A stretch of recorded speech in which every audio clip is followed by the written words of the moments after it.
So fundamentally, AI agents are programmable, so they can leverage other interfaces to do things that they want. So one of the interfaces that they can use is the blockchain, and they can do this permissionlessly. So for example, they can use ETH as the AI native money, or they can interact with DeFi, or they can play games. And if they do that, they can do that permissionlessly, and no one can stop them. So that can get a little bit scary. This episode is brought to you by Carbon.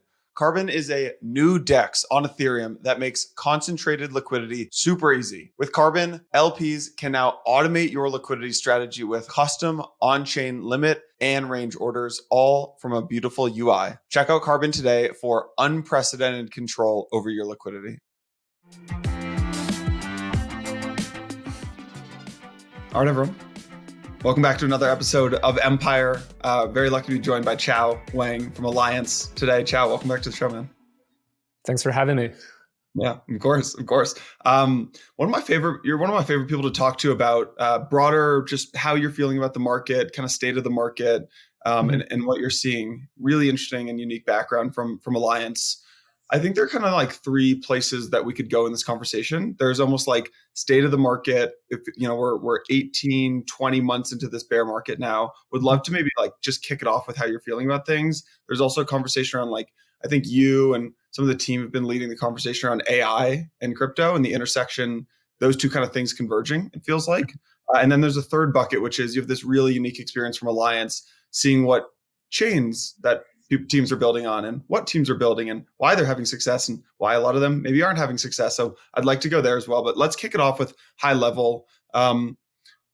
18, 19, 20 months into the bear market. How are you feeling about the market today?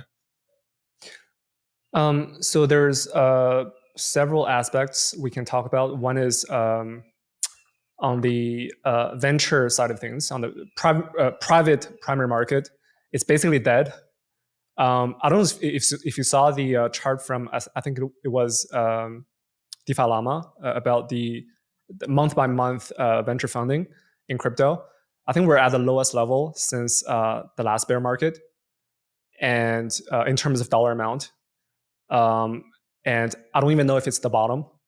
And no one is in a rush to write checks right now. So valuations are going down still. And fundamentally, it's just the fact that the private market generally lags the public market by maybe 2, 3, 4 quarters. So even if Bitcoin has gone up 2x this year, the private market has been bleeding actually slowly. So that's what I'm seeing in the primary market. Founders are having a very hard time fundraising. Public market, I really don't know. Today Bitcoin's trading at 30,000. And it feels a little bit heavy because we couldn't pump on good news. So we had like really good Bitcoin ETF news. We had the XRP news, which was a huge victory. And somehow we can go above 30K. So it's a little bit worrisome. And then on the macro side, I have no idea. Half a year ago, people were really bearish. It was the most anticipated recession of all time. But then today, people are like, oh, maybe we're going to get the soft landing. I have no idea. I don't have an edge in that market. So we'll see. Yeah. Tell me more about the private markets in crypto. It strikes me that there's actually funds who might have some cash and they're sitting on some dollars. Either they are sitting on cash and don't want to deploy it, or they're almost timid to make a capital call to their LPs.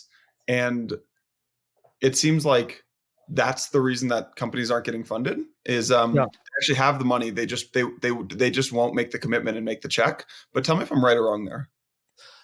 Okay, so there's a few possible reasons. I don't know for a fact, but the few possible reasons are, number one, they do have the cash, but a year ago, they YOLO'd into a bunch of, deals at ridiculous valuations, and now they just can't explain to their LPs. They have to do a lot more due diligence. Also, a lot of them invested in some ridiculous failures, catastrophic failures, like FTX, for example. So now they're doing a lot more due diligence, and they're deploying a lot slower. But they do have the money. They're just not in a rush to deploy.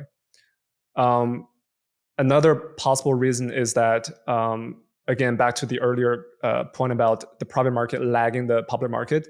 So they're still feeling it out. So everyone is aware that valuations are continuing to go down, but no one knows when it'll bottom. So no one wants to catch a falling knife, a very illiquid falling knife. So that's sort of another reason. But personally, it's really mind-boggling that you would expect the vast majority of VCs to be the kind of contrarian investors, be greedy when others are fearful kind of investors. But that is not the case right now. Everyone is fearful. Half a year ago when FTX happened, I thought that was the bottom, because I've never seen anything like that in the history of crypto. Like, that was the worst, in my opinion, the worst event that has ever happened to crypto. I thought that was the bottom for the private market, but it was not. Like, things are continuing to go down. Yeah, it's interesting. I think you're seeing a real divergence in the private markets in crypto right now between the seed and Series A companies, and the Series B, Series C, and Series D. And the Series C and Series D are getting whacked, right? Valuations are cut in some instances 90%, right? Maybe they raised at 10 billion. Now they're raising a little chunk of change at 1.5, right? They've been completely whacked. I don't know if you're seeing this. I'm seeing very interesting seed deals right now. And I'm seeing seed deals and fundraises get done, right? Maybe it's a new L2 or something, or maybe it's a consumer app, and it's a reasonable valuation. It's $10-15 million. And I think they can just get funded purely with maybe a couple very crypto native funds putting in $1 million or $2 million each, and then a lot of angels. And I think those deals are happening, but the Series B, the Series C are completely dead right now. Yep, I think that's exactly right. And the 10 to 15 million range that you mentioned is spot on. That's what I'm seeing as well on the seed, at the seed stage. Pre-seed is probably a lot lower. Yeah, that's where we are at. For example, we prefer pre-seed. And you're right that the later stage deals are not happening because everyone got wrecked. All the late stage VCs got wrecked that invested at the peak of the bull market. But in general, deals are there's fewer deals. I also feel there's fewer interesting projects, and that might be a result of just fewer developer activities in the whole crypto ecosystem. So I don't know if you saw the report from Electric Capital. So they have a live data set on the number of new developers going to crypto and the number of active developers in crypto. And those two numbers have been down 25 to 50% respectively from the peak, which was about a year ago. So there's fewer people building crypto right now. A lot of them are pivoting to AI, for example. Yeah, which we'll talk about. Yeah. I'm not going to force you to predict the macro markets here, Qiao, but I am going to force you to give me a little prediction on crypto markets. Yeah. We pulled up, if you can you see this right here? Yep. So Mike and I shared this. We do a company offsite at Blockworks every 6 months. We shared this at the July 2022 offsite. We said bear markets come in 4 phases. Phase 1 is the blow up, right? This is the complete unwind. Euphoria rolls over, leverage blows out. There are these rapid price changes down, and the enemy in this market is fear. Everybody is just terrified because things are collapsing so quickly. Stage 2, which is where we were at in July 2022, we argued was the fallout, or maybe otherwise said it was forced capitulation. Everyone is angry. People were looking for someone to blame. This is when a lot of angry tweets about Do Kwon, Mashinsky, right? And the enemy here is disenchantment. Just like, what are we doing here? Just this is a real bummer, right? Stage 3, which I would argue we've been in for the last several months, is boredom. This is bottomless exhaustion, complete silence, lack of attention. Bullish news happens, but nobody cares. Peak floor and attention. And the enemy here is boredom. I would argue that we are now coming out of stage 3 and into stage 4, which Mike and I have kind of deemed the rebirth stage. this is when sparks of hope get brushed off. This is when Ripple beats the SEC, BlackRock announces a Bitcoin ETF. But because the enemy in this stage is disbelief, it doesn't do anything to the market. And I'm curious where you, if first off, if you agree with these stages, and then the second more important question is, do you think that we're kind of heading into this stage 4 rebirth stage right now? Yeah. So I understand your stage 1, 2, 3. I don't fully understand stage 4. It, by the way, I agree with your 1, 2, 3. But in my mind, stage 4 to me is the same stage as 3. So I can't make a distinction in my mind. But I feel like we're in the for me, we're still in the apathy boredom phase. And you mentioned that the good news get brushed off, which sounds like apathy to me. And I feel that because whenever I tweet these days, I get very little engagement. I feel like I'm yelling in the dark. No one listens to me. So I feel like we're at that stage. We're still in so that stage is where the market bottoms. It's a very long and arduous, lengthy bottoming process. So that usually takes maybe, let's say, a year, if not more. At least according to the last couple of cycles. But the thing that makes this cycle really different is the macro. Like the whole crypto ecosystem is a lot bigger than the last cycle. So there's a lot more wealth effect that leads to greater correlation between crypto and macro. So I have a hard time predicting where the public market will go in the next 6 to 12 months. I think a lot of it has to do with the macro. Earlier this year, at the beginning of the year, I tweeted that I think we'll be a lot higher at the end of the year than at the beginning of the year. And so far, I'm right.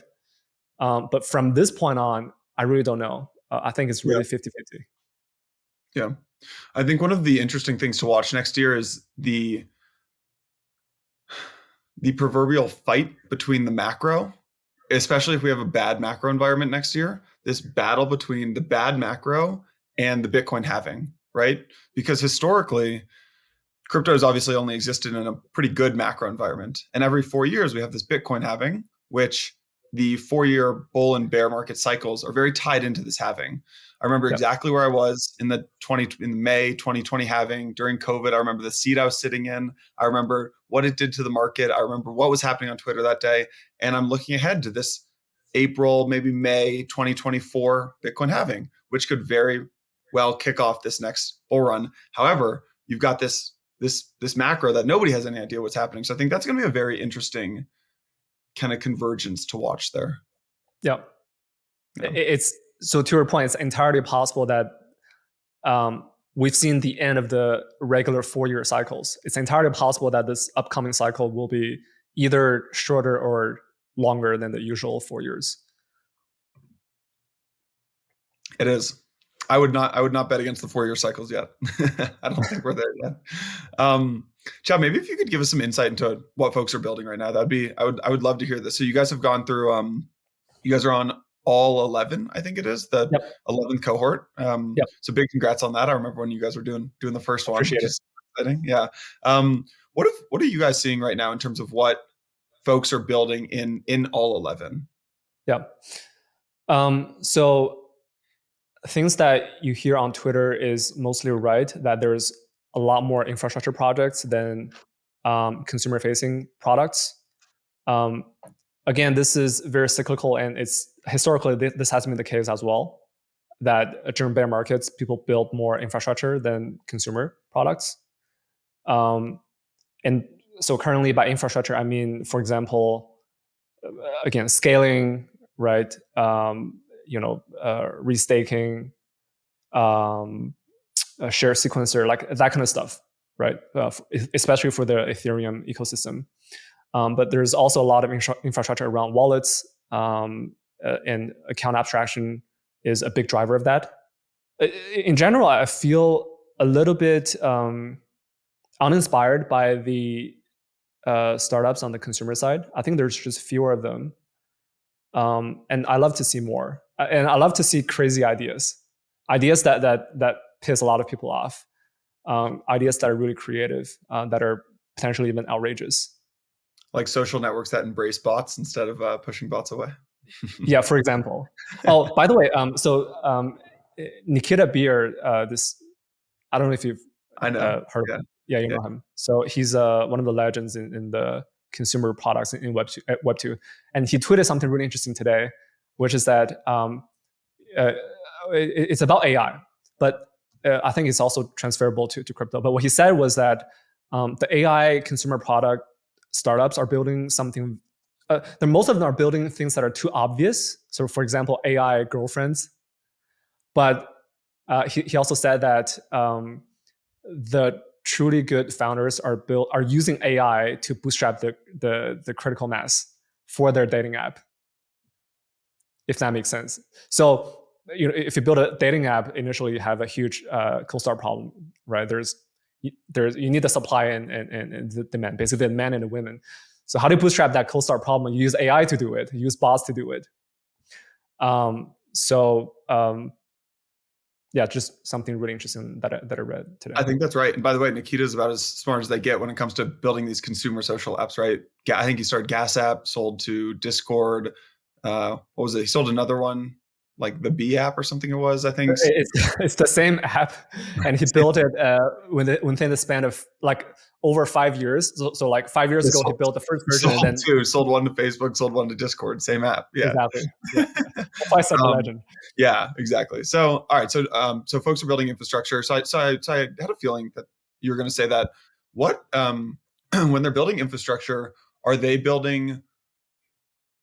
Is this like more L2s? Is this account abstraction? Is this ZK? Is this what I'd almost call like deep infrastructure tech that is like very technical? Is this more like, hey, we give you a seamless way to embed account abstraction into your wallet? Like, tell me, let's double click on the infrastructure. All these things that you mentioned, a lot of ZK, a lot of scaling layer 2.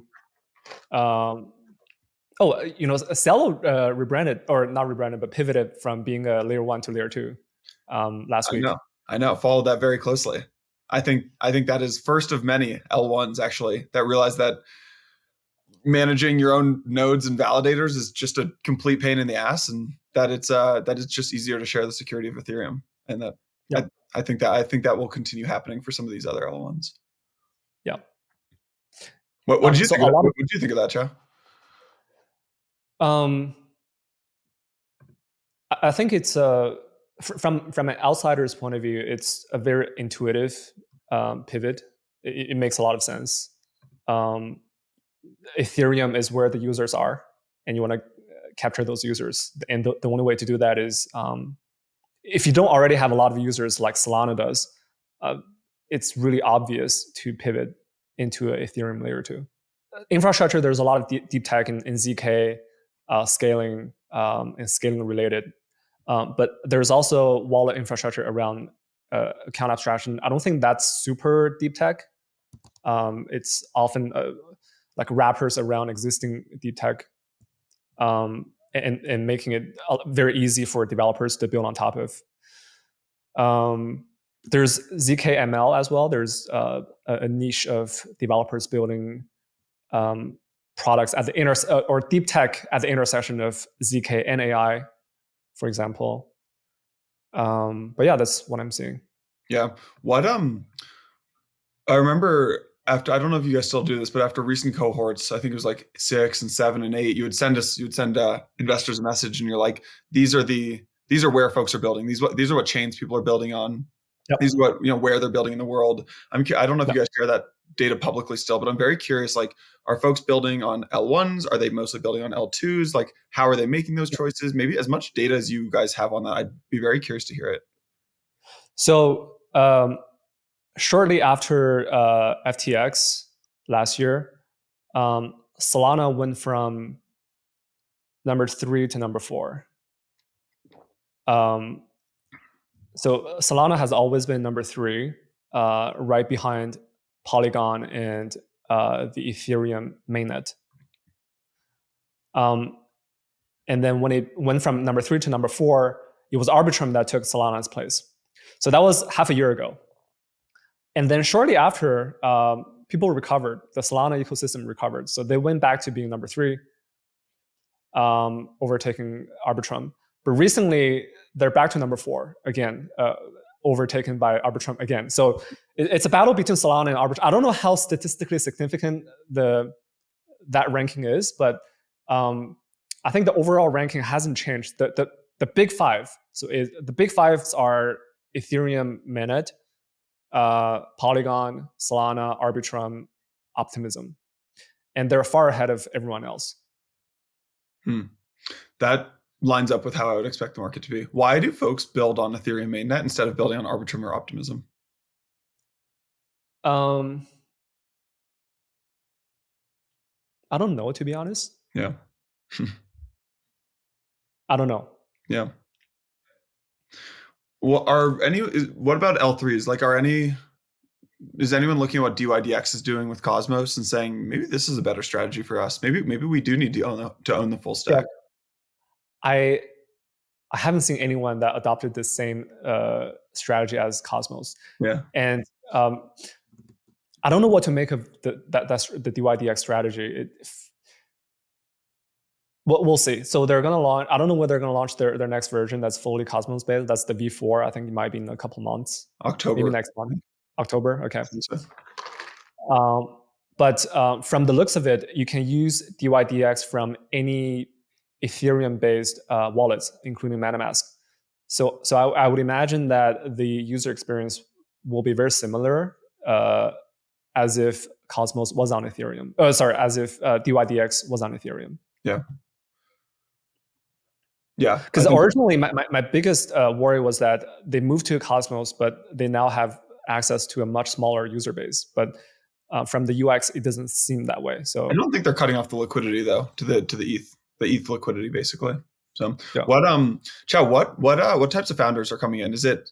I don't know if you saw Rob Leschner launch his new company, Superstate, but that was a very, in my mind, encouraging development because you have this like very successful crypto founder. We're now at the stage of the market, or crypto's been around long enough where you can have successful crypto founders launching their second thing. Which, if you look back at tech over the last 20 years, a lot of the best companies started from founders who are not first-time founders; they were second-time or even third-time founders in tech.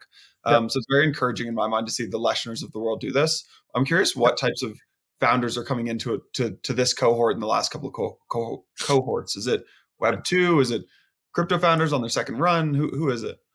There's always a small percentage of very successful founders in every cohort. So the next one, there will be a founder that previously built a unicorn in Web 2. The last cohort, there was someone who built a very successful crypto network. That was David Vorik who built Saya. Saya used to be like top 10 coin on CoinMarketCap.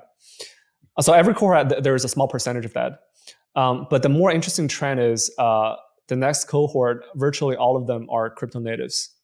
Unsurprisingly, compared to 2 years ago at the peak of the bull market, there was a lot of FANG engineers or Web2 people, many of which have pivoted or folded from crypto. And I feel really good today because at the peak of the bull market, I always worried about whether or not the founder will be committed to crypto when the bear market hits. But today, I'm not worried anymore because everyone is crypto native and has been building for a long time in crypto. Yeah, it's been interesting to see people get wiped out. I mean, I remember you had this tweet at the beginning of the year. You said, for crypto professionals, the second year of the bear market tends to be the most painful one. It's the year of apathy. There seems to be no light at the end of the tunnel, but simply being aware of this gives you a massive edge. Year 3, things will get much better. And I've definitely seen that with companies that I've invested in, where there's this divergence of folks who maybe they've been in crypto for a while. They understand that this is just, you got to grit it out. And then the new folks are, I mean, a couple of them have pivoted into AI. I'm like, guys, what are we doing here? So, yeah, exactly. I'm seeing a far greater number of pivots from crypto in the last few months. I've seen more pivots from crypto in the last few months than I've ever seen.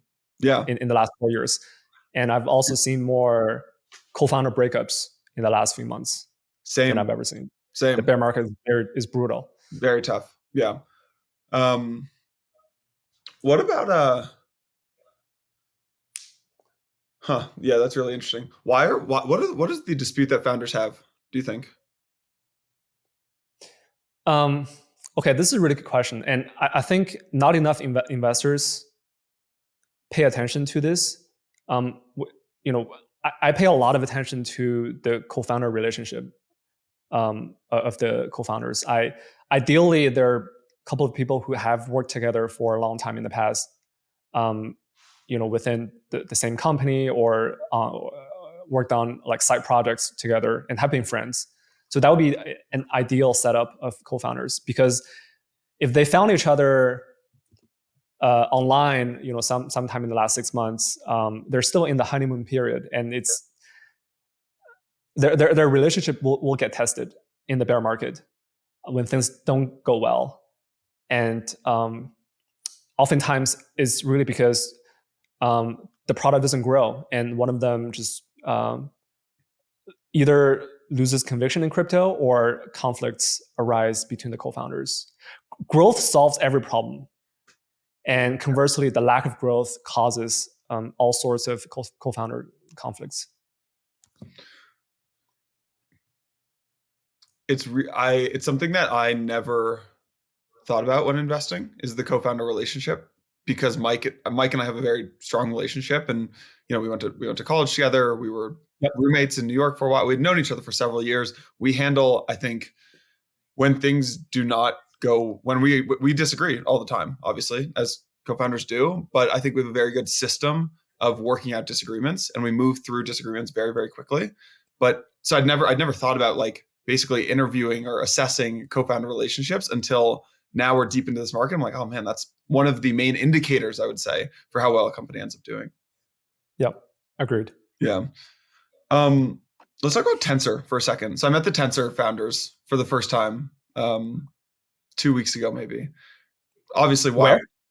Where? Online. We were just we'd been exchanging DMs for a while on Twitter, and we ended up jumping on a call. And I'm a big fan of what they've built, and it's remarkably impressive how quickly they build, and just the market share that they've grabbed basically in the NFT space in such a short amount of time with such a small team.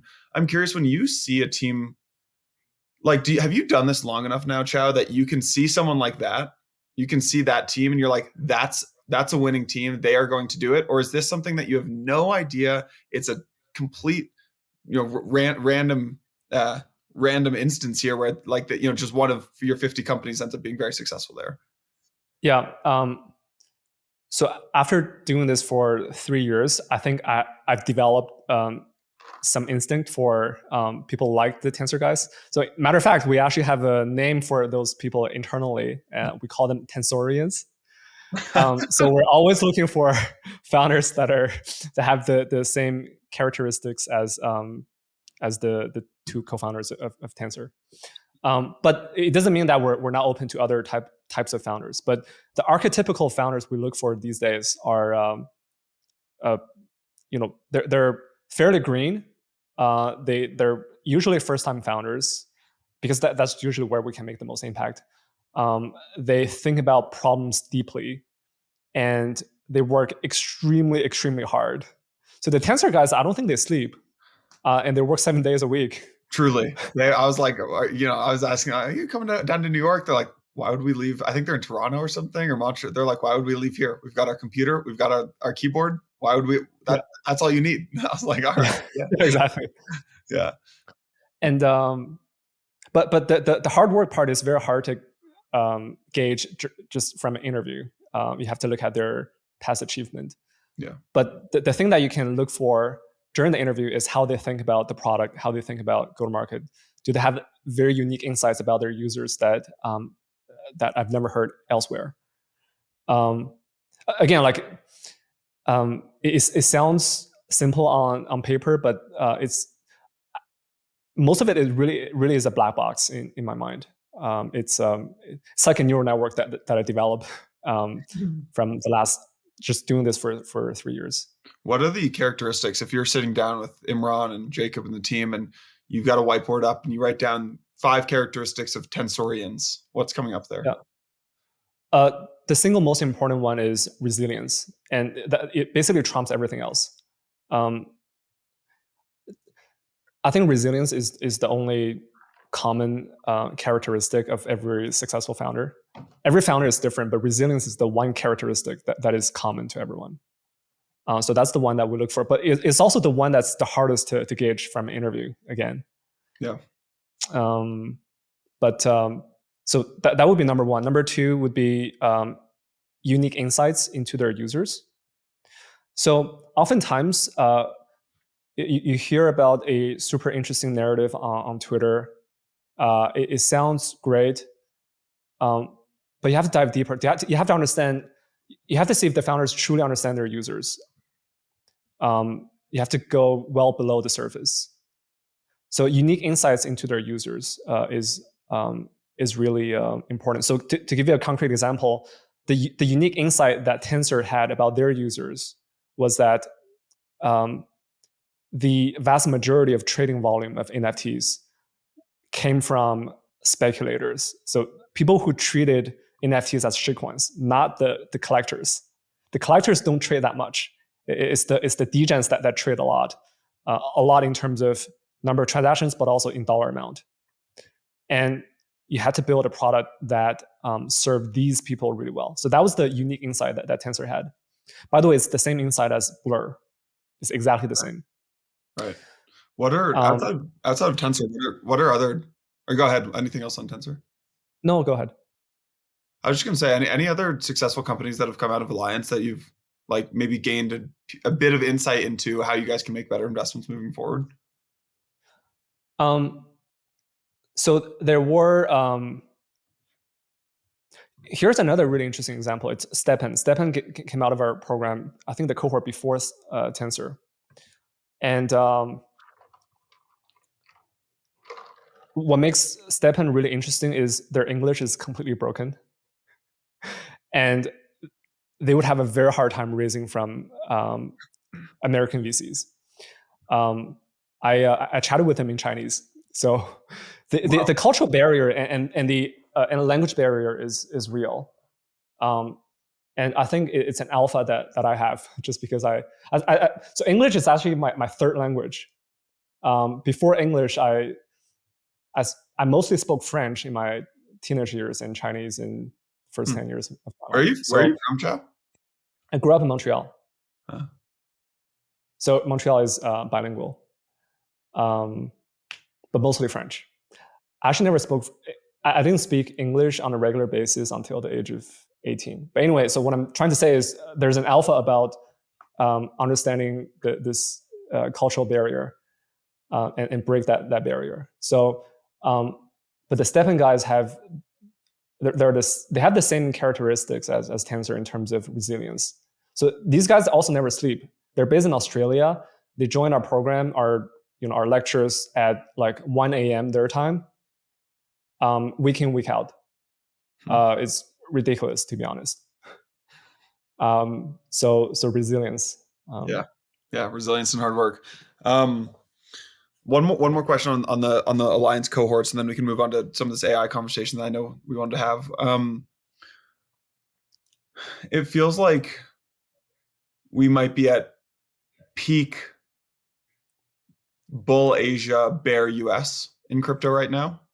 I'm curious what you're seeing on the ground in terms of like where folks are building, where people are trying to get users. It feels like there's a lot of focus now on maybe Korea or Japan, or renewed interest in Singapore. Hong Kong is opening back up. Everyone's very anti-US. The SEC is clamping down, CFTC, et cetera. In my mind, it feels like we're kind of like, I would be betting on the US right now. But I'm very curious but that might just be my like US centric, grew up in the US worldview that I want to have. I'm curious, both like what you think about that, and then where like maybe on the data, like from the data, like where people are actually building. So I certainly thought this way a couple of months ago, that we were at we're at peak Asia and bottom US, but I felt like the Bitcoin ETF news and the XRP news changed things a lot. so the very fact that it was Larry Fink, the BlackRock that filed for the Bitcoin ETF, probably would change the perception of a lot of people in the US from TradFi people to tech people. That was a huge positive for the US. And then same thing goes with the XRP news. It was a huge victory. Obviously, the dust hasn't fully settled. We'll see if the SEC will appeal the decision. But just from a perception point of view, I think the US is actually going back up. And then, but in terms of data, I don't have very good data. I don't have like clear data on who, whether or not Asia is rising in terms of developer activities versus the US. But I would say a good portion of our applicants come from Asia, like maybe a third of them. We're still mostly US, like most of our applicants are still based in the US.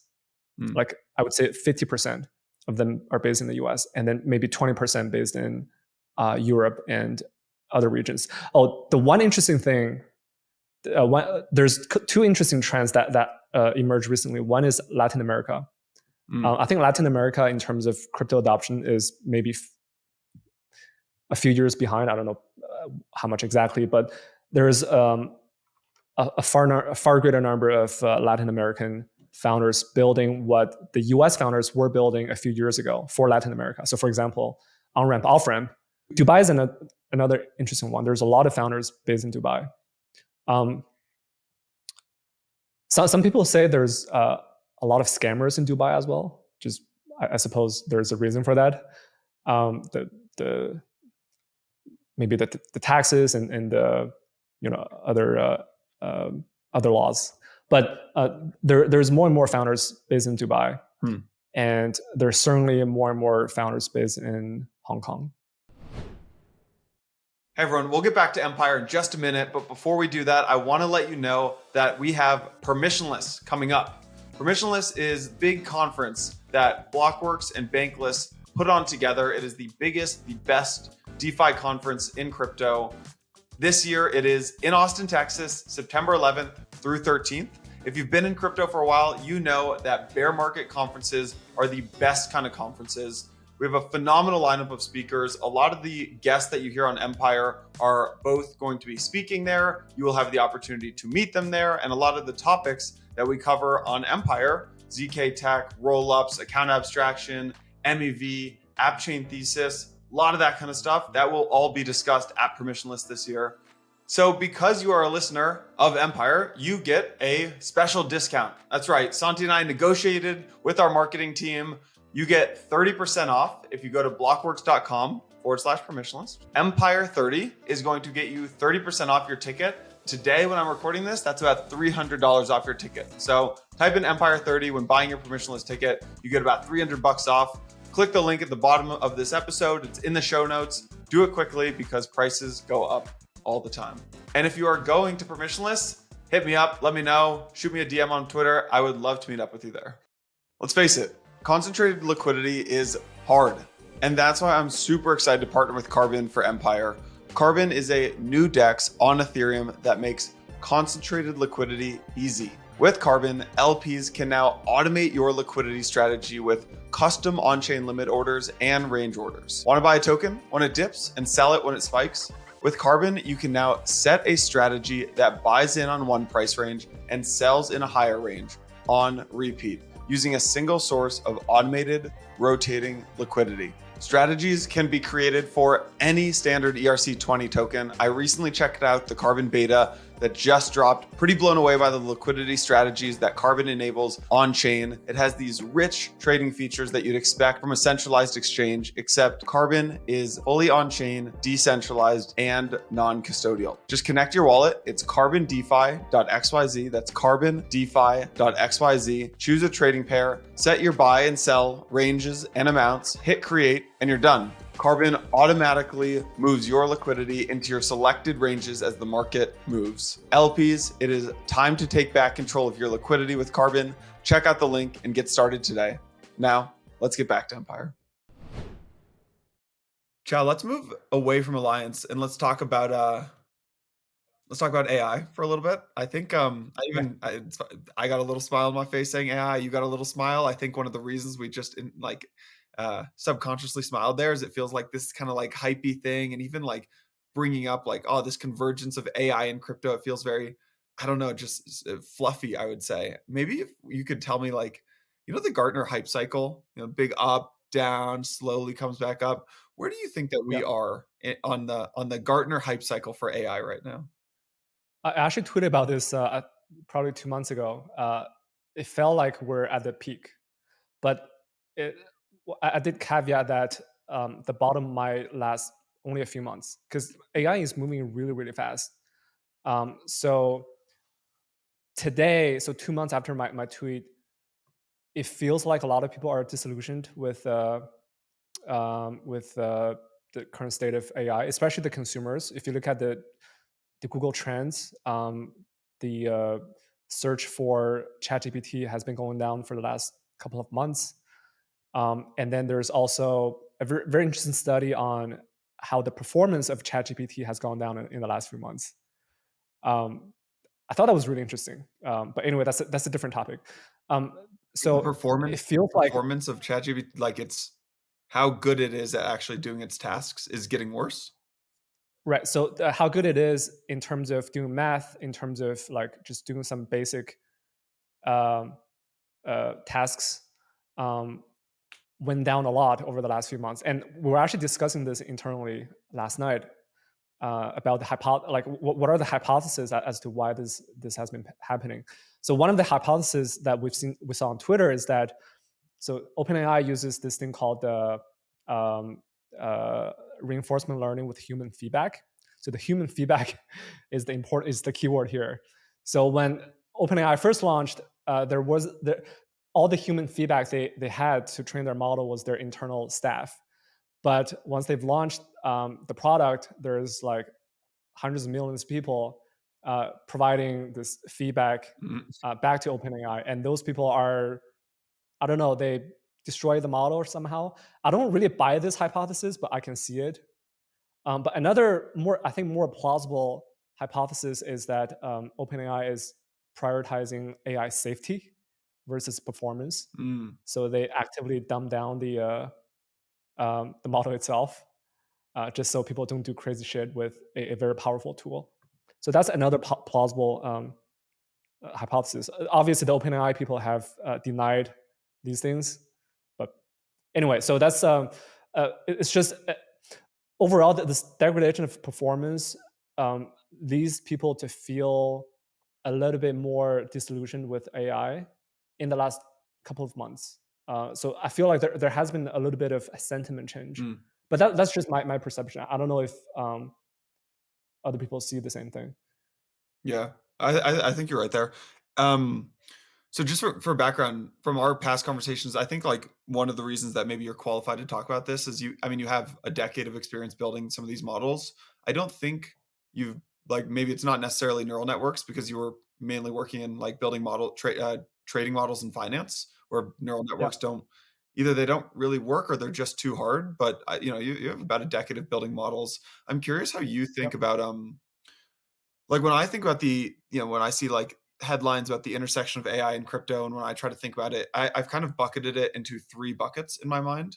There's AI that ends up helping with the AI that helps companies and people inside of companies build better products. Maybe this is AI that hmm, helps developers move 10x faster. This is AI that helps customer support chat bots on the website. That's one bucket in my mind. Then there's a yeah, more, probably 2 other, like, maybe more technical buckets, which is kind of decentralizing AI and looking at that from 2 different angles. There's, like, the compute, like decentralizing compute. I know the Multicoin yeah, guys invested in a company called Render, been looking into them. Like, there's decentralized compute. There's, I guess maybe there's another bucket. There's training, right? There's, like, how do you decentralize the training of the AI? And then there's how do you decentralize, like, the whatever the front end is on the AI. inference. The inference, yeah, thank you. there's like decentralizing that. So I don't know, like, what do you think about those buckets? Do you agree with those buckets? Are you more excited about one of those buckets than the other? Are those fair Yep. buckets to put this into?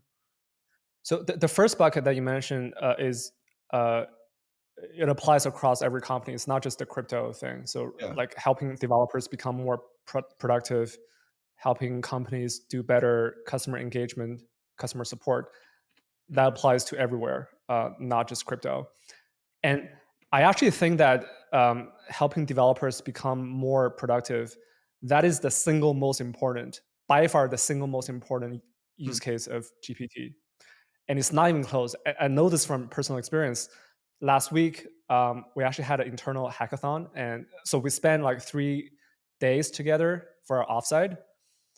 And one of the 3 days, we spent a whole day on an AI hackathon. So all of us built stuff for Alliance, and it's really incredible because we only had maybe 5 people on our team out of like 20, but the vast majority of non-technical people Hmm.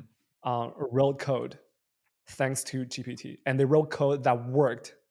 It's really impressive. And there are two. So more specifically, there are two things. Um, so when you write a piece of code, um, the first thing you need to do is architect sort of how the code works. And then the second part, I'm really simplifying this, but the second part is writing the actual code itself.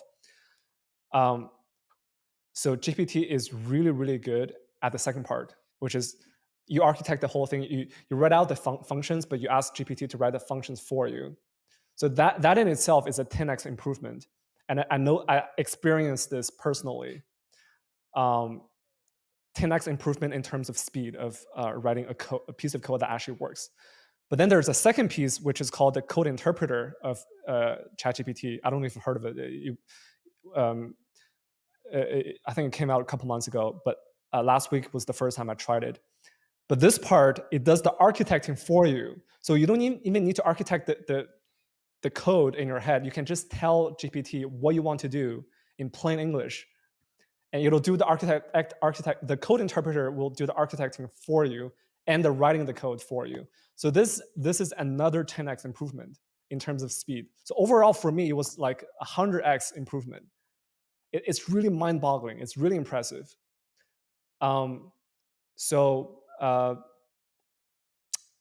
yeah, I don't the AI bears. Chad, let me show you Yeah, this. I will share my screen here. I don't know how to I've never built anything in Python. I've never written a line of code in Python. I wanted to build a game of Pong. You know the game, the yeah, very simple game yeah, Pong. And just without any knowledge of Pong, I typed into GPT. I said I want to build Pong. Pull it up in VS Code. Um, I had like one window with GPT-3 or GPT 3.5 or whatever, or four maybe, I forget which one it was, and then another with just like the area where I was putting the code in. And I just said, I want to build Pong. I have no idea how to do it. All I know is HTML and CSS and a little JavaScript, never written anything in Python. Teach me how to do it. So it said, here's what you do, pull it up, and it would give me code to put in. And I would, play around with that. I'd do some Googling, I'd put it in, and you can see here, if you can see that, I think you can see my screen right now.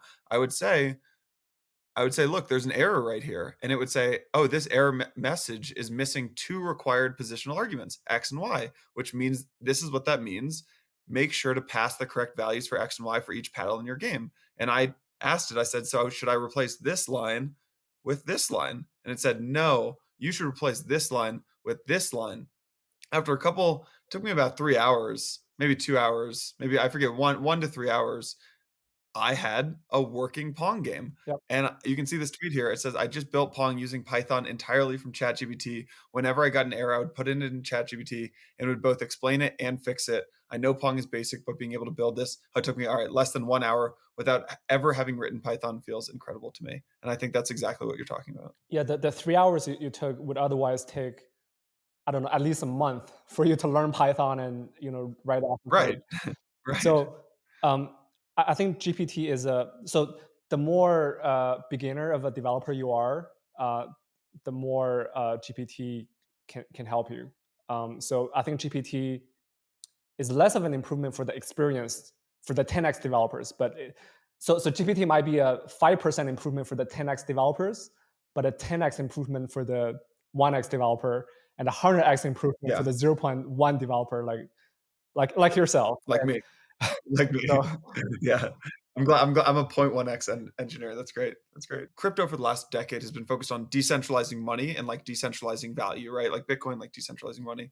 Um, Now it feels like there's this new conversation happening, which is decentralizing AI. yeah, Maybe could you tell me in your mind why you feel that that is important? it's important for the same reason as to why money should be decentralized, as to why social network should be decentralized, as to why finance should be decentralized, which is that you don't want these powerful models to be controlled by one central entity. And by the way, we just experienced this where OpenAI probably dumbed down their models for all their consumers, for all their customers, whereas they internally have the most powerful model still. So they decide, they're the kingmakers. They decide who gets the access to the powerful models and who doesn't, right? So you don't want to give this much power to one central entity. That's the whole idea behind um, decentralized AI. And a very closely related notion is privacy. Um, Today, when you interact with ChatGPT, you send them a lot of personal data, and they know everything about you. Um, and it just doesn't feel great. So the idea of decentralized AI is to solve these two problems. Now, there's many ways to do that.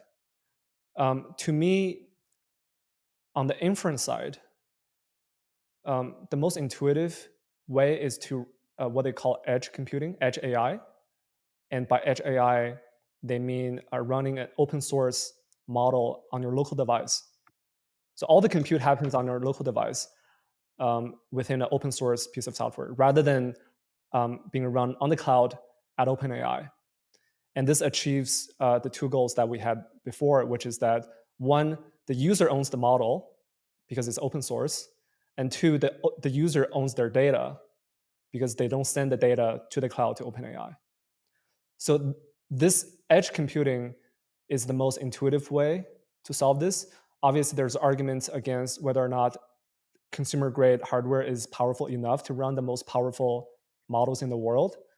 Um, Maybe we're not there yet, but there are good enough of open source models and efficient enough of open source models. By the way, Facebook and open source their Llama model Yeah. last I think last week, and there was a collaboration with Microsoft even. I didn't read into the exact news, but the very concept of edge computing solves the decentralization problem. Now, there's another problem, which is not about privacy or self sovereignty. It's more about a very pragmatic issue today, which is the lack of GPUs. GPUs are in massive shortage because everyone wants GPUs. Everyone needs GPUs to train powerful models.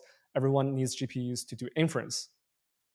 By everyone, I mean the big tech, the casual developers, the casual hackers, to build products off of those open source LLM models. So there's a massive shortage of GPU. So the decentralized AI in this context tries to solve this problem by allowing the average consumer to participate in the compute network by offering their consumer grade GPUs from their laptop. So, for example, the laptop you're working on now is probably not being used 24/7. So when it's idle, you can contribute that compute resource to the network and help the developers to leverage the GPUs to train their models or to do inference.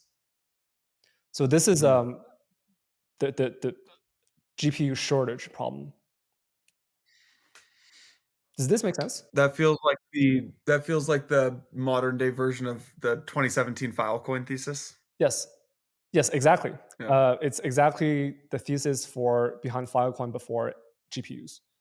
And So and it's storage and the thesis behind Filecoin is for storage, but now we're doing what Filecoin does for storage before AI for GPUs.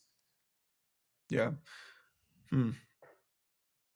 I think there's a clear counter argument though that might be stronger than the benefit there, which is decentralized compute has this extreme disadvantage of being slower, right? In ML training, because at least my basic understanding of it is like you have this horrible communication overhead between a bunch of different types. So like I've got my laptop, it might be different than your laptop, which is different than this person's laptop, and there's this like communication overhead between these different computing devices. And for anyone building an AI, you were saying like this kind of AI bear market might be slow because of how quickly people are moving. And I think speed is like one of the number one advantages for any AI company building today. So if you're telling me you've got maybe you can make it cheaper or whatever it is, but it's going to be 10 times slower, there's no way that I'm taking that trade off. Yep. I'm curious what you think of I, that. I think you're spot on. So this is a very valid counter argument against the whole idea of decentralized compute or GPU, decentralized GPU compute. Um, a very related counter argument is that the hardware that's used for training the LLM models at OpenAI are way more powerful than the average consumer grade hardware. And they're also more standardized, more specialized. And so the counter argument is basically that the consumer grade hardware, consumer grade GPU is not powerful enough to train the super large models. Now, the counter argument is maybe we don't need this decentralized AI compute to train the OpenAI kind of models. We can use the decentralized compute to train smaller models or to fine tune a large model. So it's the kind of work Mm, that doesn't require as much compute. So I mm, see the arguments and the counter arguments on both sides. And overall, I think that the counter arguments against decentralized AI or decentralized compute are valid. But if they're wrong, they can be really wrong, right? As in, if decentralized compute does work, it can be a really big idea because there is just a massive shortage of GPUs. So the mm, payoff is very asymmetric, in my opinion. mm. I guess you could see, yeah, you could see a world like I think my computer right now is running this M1 chip. Then I haven't, Apple's got the M1 and the M2s, right? You could see a world where like you're basically running these powerful enough chips, and which are really like kind of GPUs on your laptop, and it gets fat, and it gets exponentially better and better and better. So Yeah. yeah, that's interesting. Um, so there's decentralized compute. Um, then there's more like the inference and like or excuse me, then there's like the training and like building it, which is I was listening to an interesting conversation about kind of the chat GBTs of that are getting built in China right now, and how Mm. if you type in something like what is the best political system Yeah. into the thing, it's like, oh, like communism is the perfect version, and this is and it's like, but to me, that I mean, that seems nuts. But like if I typed in like on ChatGPT, like what is the perfect version of what is the perfect political system into this GPT-4, it's gonna be like democracy because of these reasons. And the reason it's pulling from that is because it's mainly pulling from US or English centric sources. Yep. So maybe there's like it sounds like that's another version of decentralizing like the sources, or what help me contextualize like how you think about that version of this. Decentralize the data set that is used in The data training, set, yeah. basically, because it's garbage in, garbage out. If you feed the model training with a very politically biased data set, then the output will be a very politically biased model. So I've seen, I don't know if it was actual data or it was just opinions, but the average internet leans more liberal than conservative, which Mm. would make sense because the liberals, at least in the US, are generally more educated. So they use the internet more. I think the majority of social networks are more liberal than conservatives. And the content from those social networks are what OpenAI uses to train their models. Again, this is a problem with centralization, right? OpenAI can choose what kind of data they want to use to feed their model. When I use GPT, I clearly see, I clearly feel a political bias towards liberals. Um, Very much so. Yeah. Yeah. Hmm. Where does crypto tie into all of this, Chao? Because what is the are we talking about using tokens as to enforce some of the learning here or and to speed this to exchange value? What is the crypto element here?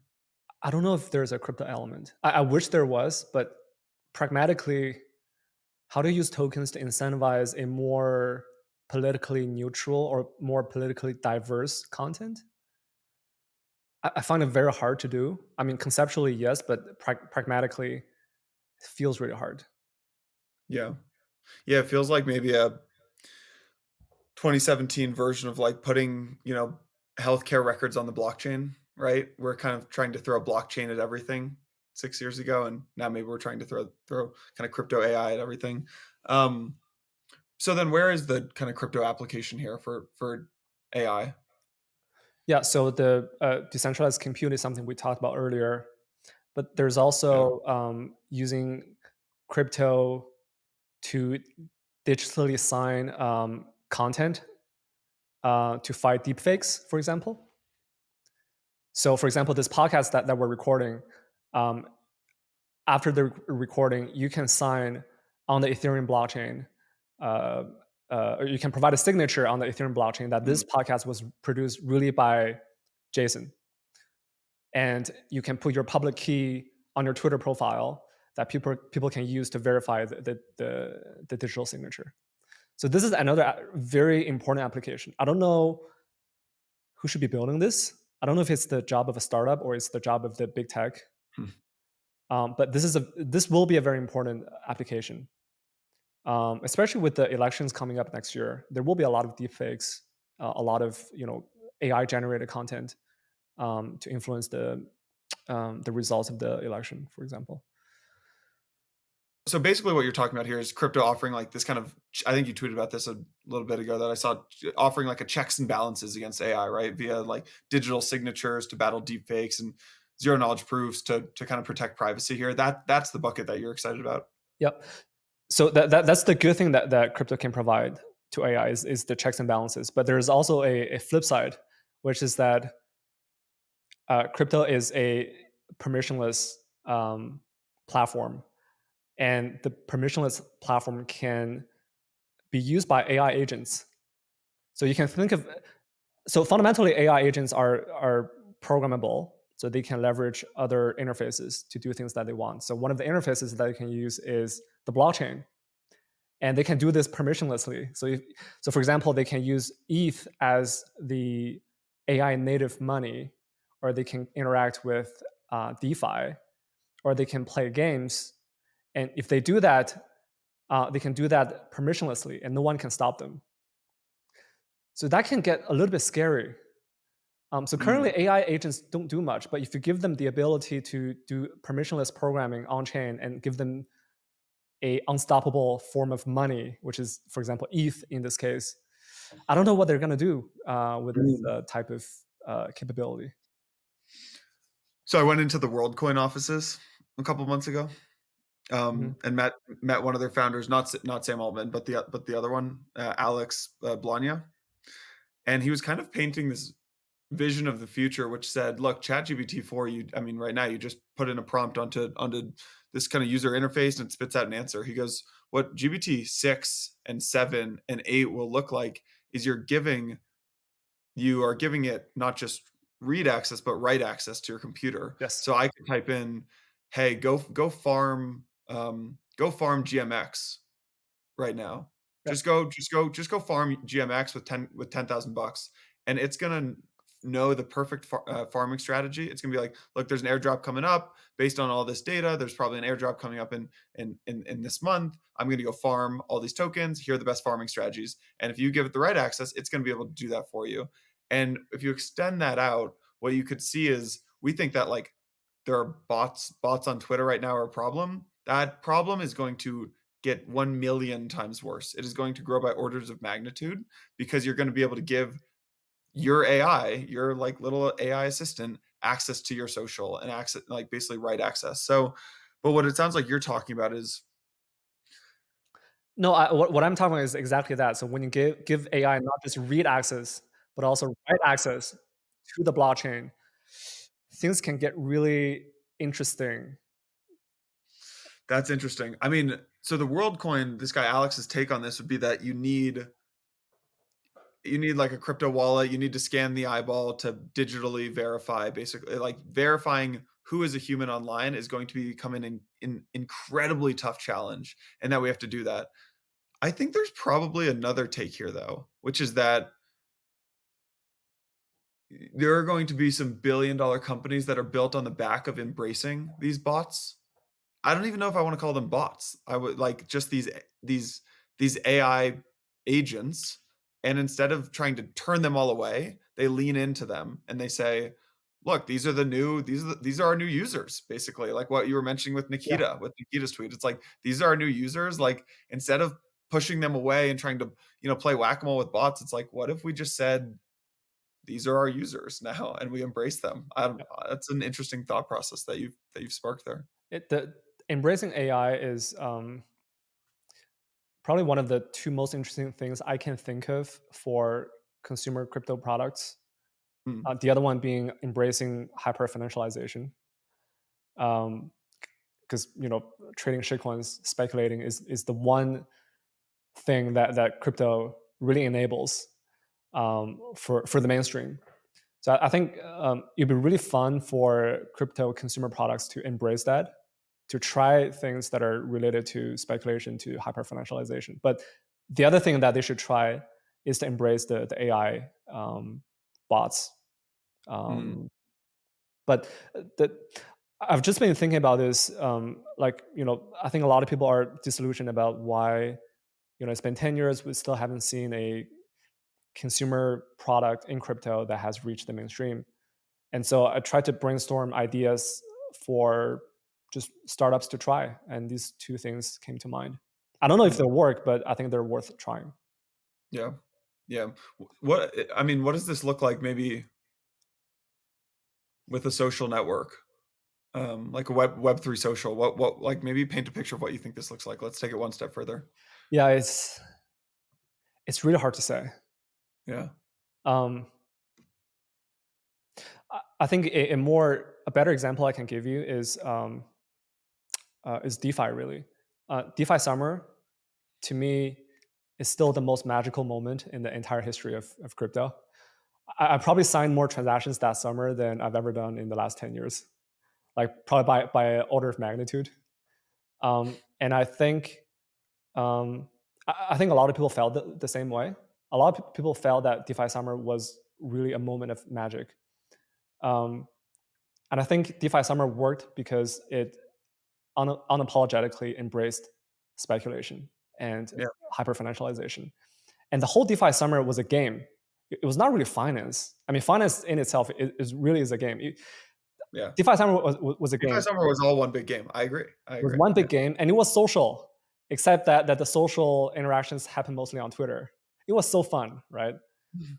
Um, so I kind of want to see the same consumer behavior on crypto social networks. Something that feels really degen, something that feels crazy, potentially outrageous. So yesterday, the hamsters race.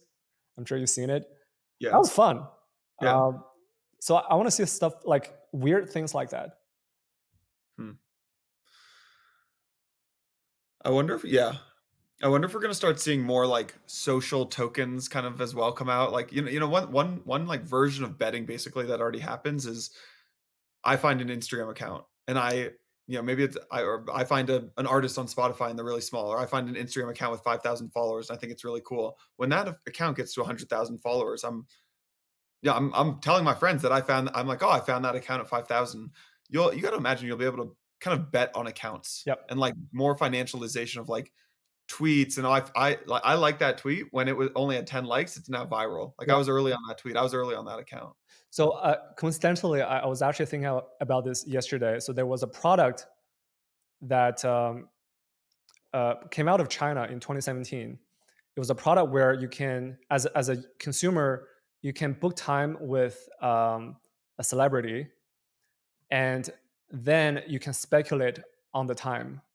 So when you can almost think of it as an NFT, except it was not NFT, but you can think of it as an NFT that represents like 30 minutes of conversation with this celebrity. And you can buy that right, that NFT that gives you the right to have that 30-minute conversation. And once you've bought that NFT, it can be traded on the open market. Mm. So if that person, if the celebrity, you know, commits to the conversation and uh, you know provides interesting insights to their fans, then you could imagine that the price of the NFT goes up over time because people will want that thing more often, or they want that more Mm. to chat with the celebrity. So this is another way to speculate on the value of celebrity or creator. Chad, do you know what intro.com is? Yes. So intro.com is exactly that without the speculation, I think. Without the speculation. Yeah. Yeah. But Interesting, I would man. love to see the speculation because that's what crypto uniquely enables.